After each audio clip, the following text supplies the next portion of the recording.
কব সত্যি কথা কব, এখন ছেলে ধরিয়ে দিছি বাঘের হাতে, বাঘে খাইয়ে ফেললেও আমার করার কিছু নেই, বাঘে বাঁচালেও আমার করার কি কিছু বলেন নেই। আপনার? তাদের সাজা আপনারা যে খালি পারেন সে ফেলে আপনারা সাজা দেনকে, আমি ওর মধ্যে আর কোনো আমার আমার ছেলেদের ফাঁসি দিলেও আমার কোনো কিছুই বলার নেই, কারণ তারা যে পাপ কাজ করেছে তাদের পাপের শাস্তি তাকে পেতেই হবে।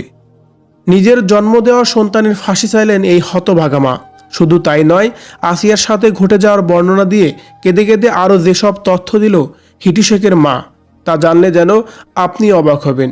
কি বলছেন তিনি জানতে সম্পূর্ণ ভিডিওটি দেখে সঙ্গে থাকুন। সেই সাথে ভিডিওটি শেয়ার দিয়ে সবাইকে দেখার সুযোগ করে দিন। ধর্ষণ করে থাকে, আপনি কি তার ফাঁসি চান? হ্যাঁ হ্যাঁ, আমি চাই। ভিউয়ার্স, মাগুরার ঘটনা নিয়ে এখন সারা বাংলাদেশই অবগত। বিষয়টি নিয়ে হচ্ছে অনেক বেশি আলোচনা সমালোচনা। তার কারণ যতই দিন যাচ্ছে ততই যেন আসিয়ার অবস্থা অনেক বেশি দুর্বিষহ হয়ে উঠছে, মরণের দিকে ধাপিতে হচ্ছে ধীরে ধীরে। আসিয়ার সাথে ওই লোমহর্ষক ঘটনা যারা ঘটিয়েছে তাদের সবাইকে ইতিমধ্যে গ্রেপ্তার করা হয়েছে, কিন্তু এদিকে দেখা গেল ভিন্ন চিত্র। আসিয়ার উপর নির্মম অত্যাচার করা প্রধান আসামি আসিয়ার বড় বোনের শ্বশুর হিটু শেখের মা দিল লোমহর্ষক বর্ণনা। আসিয়ার বড় বোনের শ্বশুর হিটু শেখের মা বলেন, আমি আমার ছেলেকে নিজের হাতে আইনের ঘরে তুলে দিয়েছি, আইন যেটা সঠিক মনে করে সেটাই করুক, তাতে আমার কোনো আফসোস নেই।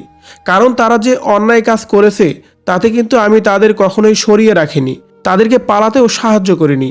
আমি নিজের হাতে তাদেরকে আইনের হাতে তুলে দিয়েছি। তরাই দিছি সাথে সাথেই, কিন্তু আমি তো তাকে সাইরেও রাখিনি, তাদের পলাইও রাখিনি। এ সময় তিনি আরো বলেন, ঘটনার সময় আমি বাড়িতে ছিলাম না, আমি একটা কাজের জন্য পাশের বাজারে গিয়েছিলাম।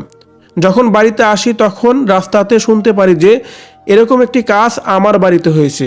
আমি এসে দেখি তারা কেউই নেই, আসিয়ার বোনকে নিয়ে হসপিটালে গেছে তারা। এই পর্যন্তই আমি জানি, তাছাড়া বাইরের মানুষের কাছ থেকে যা শুনেছেন তাই। আমি আসার সময় ওই পথেতে আমি খবর শুনে রোজা থেকে আমি খবর শুনে আমি দৌড়তে আইছি। এই মাকে আবারও জিজ্ঞাসা করা হয়, আচ্ছা আপনার সন্তান এবং নাতিনদের ফাঁসি দেওয়া হবে, আপনার কেমন লাগবে? তখন তিনি বলেন, আমি মা, আমার কেমন লাগবে সেটা তো আমি নিজেই ভালো বুঝতেছি আর নিজেই ভালো জানি। আমার যে কেরম রাখতেছে আমি বুঝতেছি, তাছাড়া কেউ বোঝে না, ওরা আল্লাহ জানে আর আমি জানি। কিন্তু আমি তো কিছু করতে পারবো না, তারা যে পাপ কাজ করেছে তাদের সেই পাপ কাজের শাস্তি তাদের পেতেই হবে। এ সময় তিনি দুঃখ প্রকাশ করে কাঁদতে কাঁদতে বলেন, এই সংসারটাকে আমি অনেক কষ্ট করে এই পর্যন্ত নিয়ে এসেছি। মানুষের বাড়ি বাড়ি গিয়ে চায়ে চিনতে আমার সন্তানদের বড় করেছি। প্রত্যেকটা সন্তানে তার মায়ের কাছে ভালো, কিন্তু তারা যে এই জঘন্যতম কাজ করবে বা করতে পারে সেটা আমি কখনো ধারণা করতে পারিনি। সর্বোপরি এই মাকে দেখে অনেক বেশি কষ্ট হচ্ছে, কারণ কত কষ্ট করে তার সন্তানদের মানুষ করে এই পর্যন্ত নিয়ে এসেছে, কিন্তু শেষমেশ তারই এই সন্তানই অমানুষের মতো কর্মকাণ্ড করে ফেলেছে। আর এমন সন্তানের ফাঁসি হলেও নাকি এই মায়ের কোনো আফসোস নেই, এমনটি বলতেছিলেন তিনি। ভিউয়ার্স, ওনার কথাগুলো নিয়ে যদি আপনার কোনো মতামত থেকে থাকে অবশ্যই কমেন্ট করে জানাবেন কমেন্ট বক্সে।